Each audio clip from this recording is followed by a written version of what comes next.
আমি কিন্তু কড়া বসিয়ে দিয়েছি। আমার এটা রান্নার মানে আজকে রান্নার লাস্ট পার্ট, সেটা হচ্ছে যে ওলের ডাঁটি।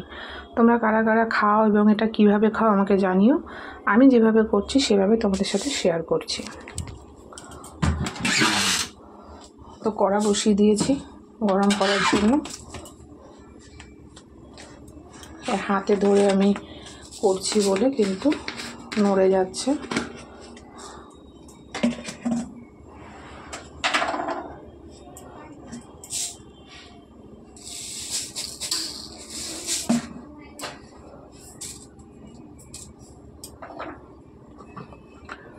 কড়া বসিয়ে দিয়েছি, এবার কড়াতে তেল দেবো।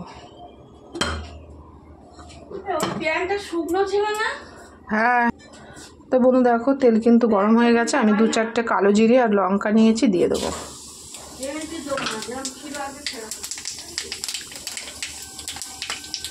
দেখো লঙ্কা ভেঙে নিয়েছি, দিয়ে দেবো।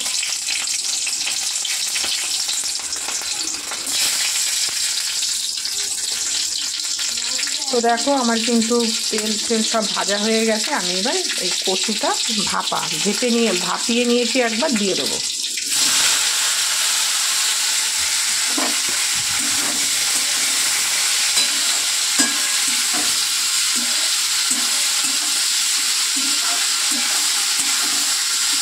ভাপানোর সময় কিন্তু নুন দিয়েছি,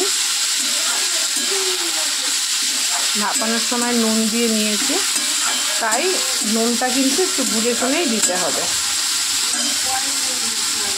আমি কিন্তু এখন নুন দেব না, পরে দেখবো আগে, কারণ নুন আমি দিয়ে ভাপ দিয়েছি। এক হাতে ক্যামেরা দিয়ে দেবে তো কড়া নড়ে যায়। আমি এর মধ্যে শুধু হলুদ দিয়েছি,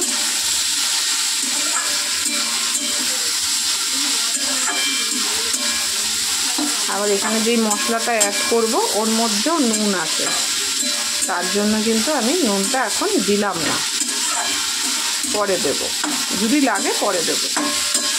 তো চলো, ভালো করে কিন্তু মিক্সড হয়ে গেছে ফোড়নের সাথে আর হলুদের সাথে ওলের ডাঁটিটা। এর মধ্যে জানো তো কাঁঠালের দানাও দেয়, ভালো লাগে, কিন্তু এখন তো আর নেই। তো দেখো এই হচ্ছে সর্ষে বাটাটা দিয়ে দেবো।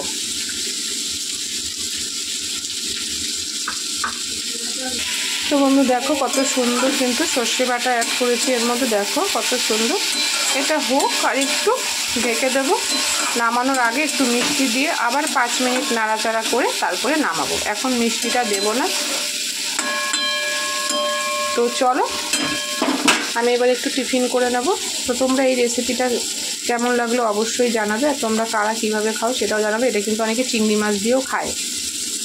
তো দেখো আমি এবার এটা একটু ঢাকা দিয়ে দেবো, দিয়ে পরে মিষ্টি অ্যাড করব। তো চলো, ভালো থেকো, সুস্থ থেকো, আমার সাথে থেকো, আমি আবারও ফিরে আসছি।